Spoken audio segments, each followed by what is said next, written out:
할렐루야. 오늘 우리에게 주시는 하나님의 말씀은 고린도후서 1장 3에서 6절까지 말씀입니다. 고린도후서 1장 3에서 6절까지 말씀 우리 함께 읽도록 하겠습니다. 3절 말씀부터 읽습니다. 시작. 찬송하리로다. 그는 우리 주 예수 그리스도의 하나님이시요 자비의 아버지시요 모든 위로의 하나님이시며 우리의 모든 환난 중에서 우리를 위로하사 우리로 하여금 하나님께 받은 위로로서 모든 환난 중에 있는 자들을 능히 위로하시는 이시로다. 그리스도의 고난이 우리에게 넘친 것 같이 우리가 받은 위로도 그리스도로 말미암아 넘치는도다. 우리가 환난을 당하는 것도 너희가 위로와 구원을 받게 하려는 것이요 우리가 위로를 받는 것도 너희가 위로를 받게 하려는 것이니 이 위로가 너희 속에 역사하여 우리가 받은 것 같은 고난을 너희도 견디게 하느니라. 아멘. 네, 우리 한국에 와서 또 이렇게 치료를 받고 또 여러분 또 배려해 주셔서 또 귀한 또 사람들과 함께 또 교제하게 하는 그런 은혜를 저에게 주셔서 하나님 앞에 감사하고 또 여러분들에게 또 감사를 드립니다. 계속해서 저희 이제 치료 과정 중에 있으니까 저를 위해서 계속해서 기도해 주시길 바랍니다. 여기는 우리 처제 교회, 처제가 이렇게 다니는 교회인데 여기서 목사님께서 또 배려를 해주셔서 이 교회에서 또 이번 주는 말씀을 또 이렇게 찍게 되었습니다. 또 이 교회를 위해서도 여러분들 잠시나마 기도 부탁을 드립니다. 자, 우리는 2023년을 부르심 앞에 다시 서는 교회라는 표로 시작을 했어요. 우리가 하나님의 부르심 앞에 다시 서기 위해서는 성령께서 우리의 마음의 눈을 뜨겁게 해주셔서 떠지게 해주셔서 다시 십자가로 돌아가라는 제목으로 또 예수님의 희생과 겸손과 섬김의 은혜를 강구하며 살아가자라는 말씀을 우리가 2주 전에 나누어 보았습니다. 이 십자가로 인해서 주어진 우리들의 구원의 은혜, 그 구원의 은혜로 다시 돌아가자는 말씀을 또 우리가 지난주에 함께 나누었죠. 오늘은 이 세 번째 시간으로서 다시 하나님의 위로 앞으로라는 제목으로 우리를 이 아버지의 마음으로 품어주시고 어루만져 주시는 위로하시는 하나님의 은혜 앞으로 돌아가자라는 말씀을 함께 나누고자 합니다. 여러분들 어린 시절을 추억해 볼 때 언제 자신의 모습이 가장 초라해 보였을까요? 제가 이 초등학교 6학년 겨울방학부터 기타를 배웠습니다. 이 당시에 열심히 연습했기 때문에 나름 잘 치는 실력을 가지고 있다라고 생각을 했었거든요. 또 자부심도 가지고 있었습니다. 이제 이 실력을 검증받아야 될 때가 있어야 되지 않겠습니까? 그래서 그날을 위해서 더 열심히 훈련에 매진을 했어요. 그리고 그 결전의 날, 곧 이게 여름 수련회가 다가오고 있었습니다. 수련회 때마다 식사를 전후로 해서 각종 아이들이 함께 모여서 찬양을 할 때가 있지 않습니까? 그래서 옹기종기 그룹을 만들어 놓고 그곳에 모이면서 찬양을 하게 되면 당연히 또 이 찬양에 맞춰서 기타 반주를 하는 아이들이 있기 마련이잖아요, 그죠? 나의 실력을 이제 만방에게 알릴 기회가 바로 이런 기회다라고 준비를 했었습니다. 드디어 수련의 날이 다가왔고 이 찬양 시간에 대해서 당당히 기타를 잡았는데 그때 불렀던 찬양이 지금도 생각납니다. 나를 사랑하는 주님 나의 목자 되시오니 부활 승천하시어서 나의 주가 되셨네라는 비바람이 치던 바다 잔잔해 오면 이 노래에 찬양 가사를 붙여서 불렀던 그런 노래였거든요. 찬양이었거든요. G 코드로 시작해서 열심히 치고 있었습니다. 그런데 저 멀리 다른 그룹에서 흘러나오는 기타 소리에 함께 찬양하는 아이들이 고개를 돌리는 거예요. 이상하다 싶어서 나도 열심히 연주를 하다가 그쪽을 쳐다보니 그쪽에서 치는 아이가 저보다도 굉장히 실력이 이렇게 높더라라는 것이죠. 저는 업, 다운, 쿵짝쿵짝 하잖아요. 그죠? 쿵짝쿵짝 하면서 그것만 쳤는데 그 아이는 쿵짜리자 쿵쿵짜까지 이렇게 고급스러운 리듬을 치는 겁니다. 저는 그 당시 그 충격을 지금도 잊지 못합니다. 결국 저와 함께 있던 아이들이 다 그쪽으로 가서 함께 박수 치면서 찬양을 했고 저는 저 역시도 혼자 있을 수 없으니까 그쪽 가서 또 그 아이가 치는 이 반주에 맞춰서 찬양을 했던 이 기억이 납니다. 나의 실력이 아직 한참 멀었다라는 것을 그 당시에 참 깨달았고요. 더 열심히 더 겸손한 마음으로 노력해서 고등학생들이 되었을 때 드디어 그 아이보다 한 수 위의 그런 실력을 갖게 되었어요. 학교에서 수련장을 가게 되면 제가 아이들이 많은 곳에서 기타 반주를 하면서 또 찬양을 인도했고, 물론 이 기타지만은 제가 노래가 되지 않습니까, 그죠? 그래서 공평하신 하나님의 그런 은혜를 바라보면서 나름 기타 치는 것에 대해서 두려움이 없는 그런 그 사람이 된 것 같습니다. 우리들의 신앙도 마찬가지인 것 같아요. 신앙이 어릴 때는 우리 자신이 제법 강한 줄 알게 된다는 거죠. 하지만 신앙이 깊어질수록 우리는 우리 자신이 얼마나 약한 존재인가를 발견하게 됩니다. 우리들의 마음의 눈이 밝아지고 영적인 눈이 밝아지게 되면 곧바로 우리는 우리 자신이 영적인 그런 힘이 있고, 이 힘을 가지고 이 험한 세상을 이겨내며 살아갈 수 있다는 그런 확신을 가지고 살아갈 때가 너무나 많다는 거예요. 하지만 우리들 앞에 펼쳐지는 상황이 어떻습니까? 우리는 이런 상황 속에서 아무것도 걸칠 것 없이 발가벗겨져서 거리에 내동경이 치는 처져 있는 사람, 이런 그 우리들의 자신의 모습을 발견하게 되고 거기에 또 절망하게 된다는 것이에요. 왜냐하면 우리의 마음의 눈이 밝아져서 하나님의 은혜를 알고 그 은혜로 살아가려고 하다 보면 세상은 이런 우리들을 그냥 놔두지 않기 때문이라는 겁니다.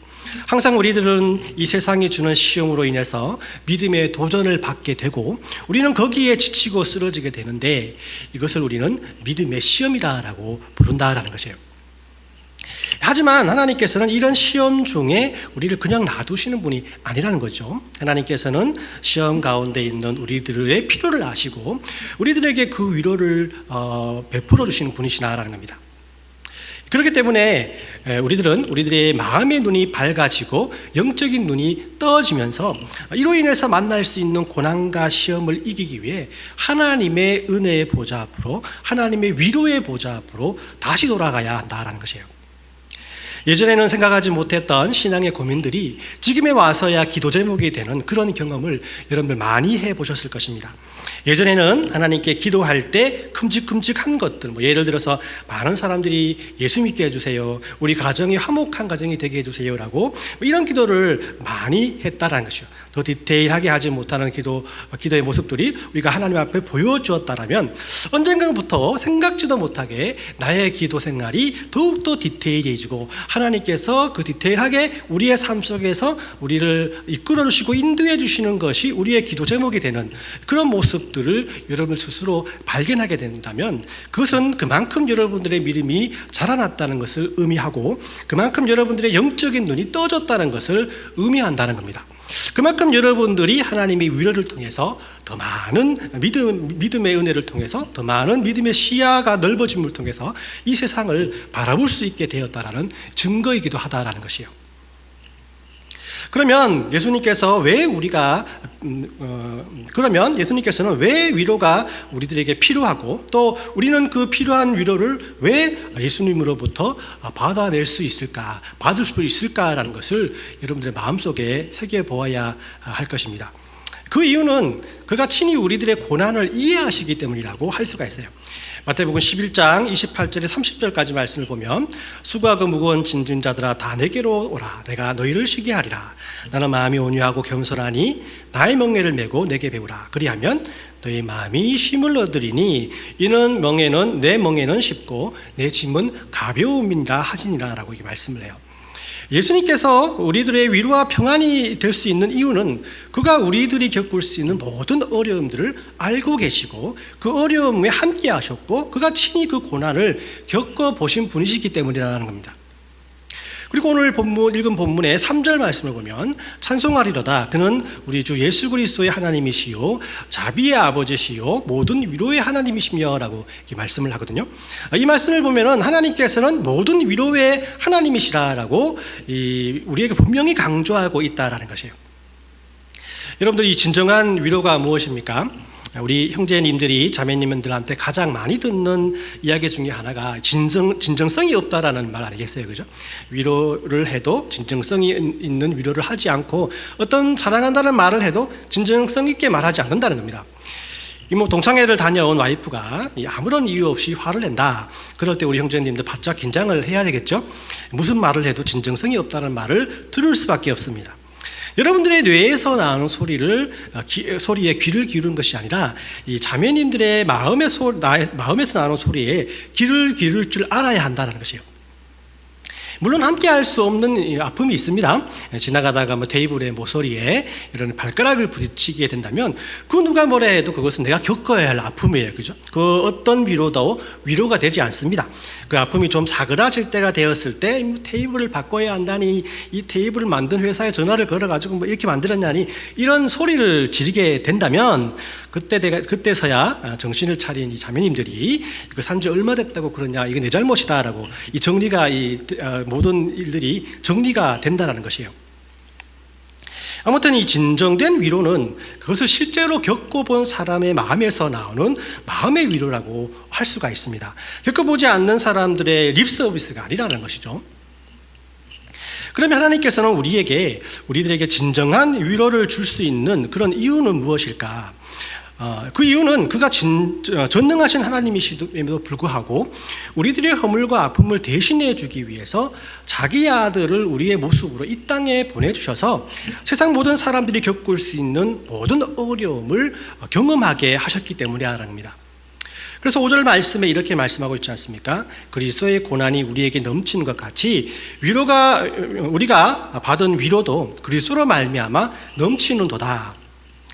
예수님을 통해 우리를 위로하시되 넘치는 위로를 주셨다라는 것이죠. 이 말씀은 곧 우리 하나님께서 독생자를 이 세상에 보내신 것은 이 상처받은 사람들을 위로하시기 위함이고, 예수님께서 하신 모든 사역들이 이런 위로의 사역이었다는 것을 우리에게 말씀하고 있다는 것입니다. 진정된 위로는 같은 입장에서 같이 아파하고 같이 고통받는 것이 아니겠습니까? 우리들은 이 모든 것들의 같은 입장에서 같이 아파하시고 같이 고통받으신 예수님의 모습을 성경 말씀을 통해서 쉽게 발견할 수가 있습니다. 우리를 위로하시는 예수님은 결코 말로만 위로하시는 것이 아니라 같은 처지에서 있는 모든 사람들의 그 삶을 자신의 삶을 통해서 위로가 되어 주셨다라는 것이에요. 여러분, 마을 곳간에서 태어나신 예수님은 가난한 이들과 또 인정 없는 세상에서 냉대받던 사람들의 위로자가 되어 주셨습니다. 예수님께서 태어나시자마자 애굽으로 피신 가신 것은 지금도 이 세상에 이슈가 되고 있는 난민자들의 위로가 될 수 있다는 것이에요. 가난한 목수의 가정에서 땀 흘려 일하신 예수님은 노동자의 위로가 되어 주셨고, 또 성경 어디에도 예수님이 학교에서 배웠다는 기록이 없지 않습니까? 이는 배우지 못한 자들의 위로가 되어 주신 것이란 겁니다.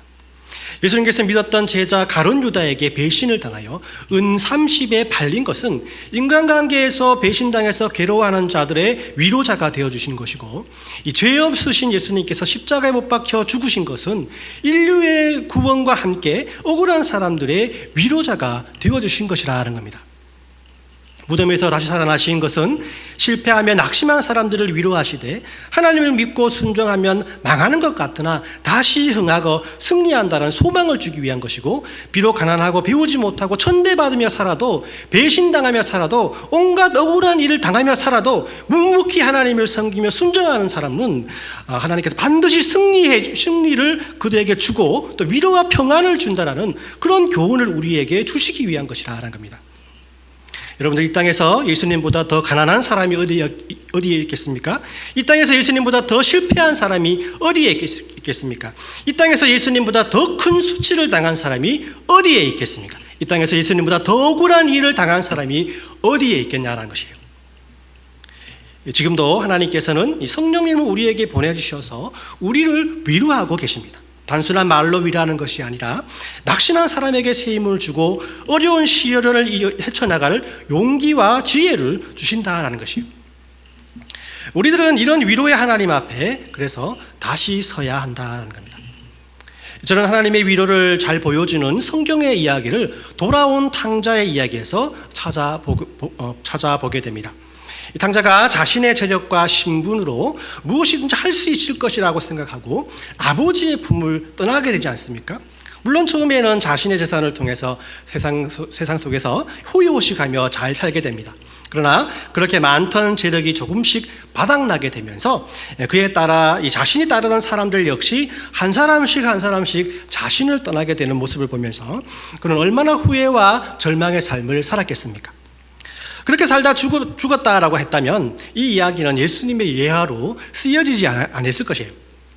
탕자는 그 가운데서도 자신을 진정으로 위로해 줄 사람이 이 세상에 존재하고 있다는 사실을 잊지 않았습니다. 그 사람이 바로 누구입니까? 바로 자신의 아버지였잖아요. 사람에게는 양심이 있는 것이 아니겠습니까? 자존심이라는 것이 있는 것이 아니겠습니까? 그러나 그 모든 것들을 뒤로하고 둘째 아들은 무작정 아버지의 집으로 돌아갔다라는 것이에요. 아버지가 자신에게 이 파렴치한 놈이라고 모욕을 보여주며 또 자신의 잘못된 것을 하나하나 되짚어가면서 지적할 것을 예상했을 것입니다. 그러나 여러분들, 아버지의 모습은 어떤 모습이었습니까? 누가복음 11장 20절 말씀을 보면 이에 일어나서 아버지께로 돌아가니라. 아직도 거리가 먼데 아버지가 그를 보고 측은히 여겨 달려가 목을 안고 입맞추니. 아버지는 매일마다 돌아갈 아들을 기다리며 눈물을 흘리며 그를 바라보고 계셨다는 것이에요. 저 멀리서 걸어오는 아들을 바라보며 아버지는 불쌍히 여기사 달려가서 안아주시고 제일 좋은 옷을 입히고 손가락에 이 반지를 끼우고 또 발에 신을 신기면서 살찐 송아지를 잡아서 그와 함께 잔치를 벌였다는 것이죠. 그리고 24절에 이렇게 고백하지 않습니까? 이 내 아들은 죽었다가 다시 살아났으며 내가 잃었다가 다시 얻었노라 하니 그들이 즐거워하더라. 저는 이 말씀이 하나님께서 그 어떤 죄인이라도 그가 하나님께로 돌아오면 받아주시고 인정해 주시는 분이시라는 말씀으로만 보이는 것이 아니라 참된 위로가 무엇인가, 그리고 하나님께서 우리를 위로하고 계시는 그 마음이 어떠한 마음의 자세인가에 대해서 우리에게 잘 보여주는 이야기가 아닌가라는 생각을 해봅니다. 사랑하는 성도 여러분, 하나님께서는 우리들을 사랑하시고 위로하시는 분이십니다. 그냥 말로만 위로하는 것이 아니라 우리의 어려움을 다하시고 우리의 모든 삶의 입장에서 우리와 함께 하시기를 원하시는 그런 하나님이시라는 거예요. 그렇기 때문에 어떠한 상황 속에서도 우리들은 하나님의 위로 앞으로 다시 돌아가야 한다는 겁니다. 하나님께서 우리를 위로해 주셨고 사랑의 마음으로 품어주셨던 그 하나님의 품으로 항상 돌아가기를 원해야 한다는 거예요. 그곳에 있는 하나님의 은혜로, 그곳에 있는 위로의 말씀으로, 그곳에 있는 하나님의 세임이라는 음성으로 우리는 돌아가기 위해 항상 노력하고 힘써야 한다는 것입니다. 왜냐하면 하나님께서는 우리들의 지금 상황을 보지 않으시고 또 우리들의 예전 잘못된 것을 다시 상기시키는 분이 아니시기 때문에 우리의 교만과 하나님을 빼버린 우리의 계획들을 나열하지 않는 분이시기 때문이라는 겁니다. 오직 우리들의 상한 심령만을 바라보시고 불쌍히 여기시며 그저 안아주시고 품어주시는 분이 하나님이시기 때문이란 겁니다. 그리고 그냥 보내주시지 아니하시고 위로와 평안과 온유함과 은혜를 부어주셔서 다시 우리가 회복하여 하나님의 그런 보좌 우편으로 다시 나오기를, 그런 하나님의 은혜로 살아가기를 하나님께서는 원하시고 우리를 인도해 주시는 분이시기 때문이라는 겁니다. 그렇다면 어떤 것을 통해 우리는 하나님의 위로하심을 우리의 삶 속에서 경험할 수가 있을까요? 여러 가지들이 있겠지만 우리들의 신앙생활 가운데서 가장 많이 경험한 것들을 몇 가지로 정리해 보자면 첫 번째로 이 기도가 있다는 것입니다. 앞에서 말씀드렸지만 우리가 우리들의 어려운 상황들을 기도로 하나님 앞에 아뢰이고 우리의 시와 때가 아니라 하나님의 시와 때를 따라서 응답해달라는 믿음으로 나간다면 여러분들은 곧 기도의 응답을 통해서 하나님의 위로하심을 경험하게 될 것이라는 겁니다. 제가 이 교회 기도 제목을 여러분들과 함께 하면서 기도했던 그런 기도 제목들의 많은 부분들이 우리 2023년도를 넘어오면서 여러 가지 방법들로, 하나님의 방법들로 이루어지는 모습들을 보면서 하나님께서는 이런 기도의 방법으로 우리를 참 위로해 주시는 분이시구나라는 사실을 뼈저리게 느꼈습니다. 특별히 이번 교회 장소를 위해서 계속 기도하고 있었지 않습니까? 그러나 생각지도 못한 곳을 또 소개받게 되었고 또 그것들이 추진되어 가는 그런 과정들을 보면서 목사로서 참 이렇게 많은 은혜를 받고 있습니다. 이제 이 교회 학교 교육자를 위해서 하나님께서 어떻게 어떤 교육자들을 우리에게 채워주시고 보내주실까라는 것을 또한 이 사실을 통해서 기도하게 되는 것이에요. 여러분들도 함께 이런 기도에 동참하시면서 이런 은혜를 함께 우리 주안의교회 성도들이 함께 나누었으면 참 좋겠다라는 생각들을 해봅니다. 이것이 바로 우리들에게 주시는 위로의 하나님, 또 기도를 통해서 우리가 받을 수 있는 하나님의 위로가 아니겠습니까? 두 번째로 이 믿음의 교제를 통해 우리는 하나님의 위로를 경험할 수 있다는 것이에요. 우리가 사람인지라 보이지 않는 하나님을 통해서 위로받는다는 것은 우리들의 믿음이 전제가 되어야 할 것입니다. 그렇기 때문에 하나님께서는 우리의 연약함을 위해서 우리와 똑같은 믿음의 형제 자매들을 통해서 우리들을 위로하시곤 하시는 것입니다. 기도 제목을 나누면서 주신 말씀을 묵상하면서 받았던 은혜들을 함께 나눈다 보면 나에게 있던 어려움들에 대한 답을 그곳에서 얻곤 한다라는 것이에요. 이 역시 하나님께서 우리에게 주시는 위로의 방법이라는 겁니다. 그러니까 이게 말씀을 나누는 것에 대해서 너무 부담스러워하지 마시고요. 성경은 살아계셔서 역사하시는 하나님의 말씀 아니겠습니까? 그렇기 때문에 그 말씀을 나누는 곳에는 이 성삼위일체의 하나님께서 그곳에 함께 해준다라는 것이에요. 그러니까 우리가 그냥 모여서 말씀 나누지 않고 그냥 교제하는 그 교제보다 얼마나 많은 은혜들이 그곳에 넘쳐나겠습니까? 여러분들이 마음을 열고 하나님의 말씀을 받아들이는 마음으로 함께 그 말씀을 나눈다면은 이 세상이 줄 수 없는 하나님의 평안함이 여러분들의 마음속에 틀림없이 넘쳐날 것입니다. 이런 은혜를 생각하며 말씀 교제하는 곳에 여러분 한번 동참해 보십시오. 역시 하나님께서 그 말씀의 교제를 통해서 하나님의 위로를 경험하게끔 여러분들을 이끌어 주실 것입니다. 세 번째로 이 찬양과 예배를 통해 우리는 하나님의 위로를 경험할 수 있다는 것이에요. 우리가 예배로 나가기 전 간절히 기도하고 준비하면 우리는 틀림없이 하나님의 위로하심을 받을 수가 있습니다. 이 설교하는 사람이 목사라는 사람이기 때문에 어떤 면에서는 목사라는 사람을 보게 되면 집중하기 힘들고 은혜가 되지 않을 때도 분명히 있을 것입니다. 하지만 목사라는 사람을 보지 마시고 하나님께서 그 목사의 입을 통해서 준비된 말씀을 나에게 주고 있구나라는 그런 믿음을 가지고 한번 하나님 앞에 예배로 나가겠다라는 그런 기도를 여러분 한번 올려보시길 바랍니다. 틀림없이 하나님께서는 여러분들의 기도를 통해서 말씀을 통해서 여러분들을 위로하는 그런 은혜를 여러분들에게 더해 주실 것입니다. 또한 예배 전에 함께 부르는 찬양도 마찬가지 않겠습니까? 찬양의 가사가 나의 고백이 되게 해달라고 준비된 마음으로 함께 찬양할 수 있는 그런 마음을 갖게 해달라고 항상 기도하면서 예배와 찬양을 한번 준비해 보시길 바랍니다. 틀림없이 성령께서는 그곳에 역사해 주심으로 하나님의 위로를 여러분께서 경험하게 되실 것입니다. 우리가 다 잘 알고 있는 기도와 또 교제와 예배를 통해서 하나님께서 우리를 위로해 주신다는 말씀을 여러분들에게 다시 한번 선포하게 됩니다. 왜 이렇게 계속해서 다 알고 있는 말씀들을 전하겠습니까? 진정으로 믿음으로 한번 해보라라는 것이에요. 그것이 하나님께서 우리들에게 성경을 주시고 또 교회를 주시고 함께 교제할 수 있는 지체들을 주신 이유가 아니겠습니까?